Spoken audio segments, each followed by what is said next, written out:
Hello everyone, my name is Ishank and I am a law student just like many of you watching this video. As we all know, the current circumstances in which we all are living are very unknown to all of us, and this brings lots of uncertainties and challenges with them. But we don't need to lose hope. We should be positive and concentrate on learning new skills. And I am sure that you all are aware of the fact that how much it is important for a law student to learn drafting in his or her career. So just few weeks back, I was surfing the internet and came to know about this amazing platform called WizLaw. WizLaw is a very great platform which has many knowledgeable personalities from various law institutions and law firms among with them.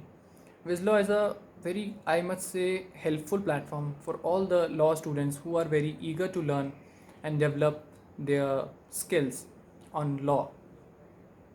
And few weeks back, WizLaw organized a workshop on legal research and drafting, which was of 3 days. So I decided to devote my time and participate in it.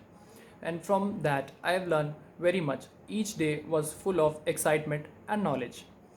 Many of the faculties like Rohan sir, Ishan sir, Ajarab sir are very knowledgeable personalities and I learned a lot from them. And I would suggest you all to join WizLaw and learn something about law.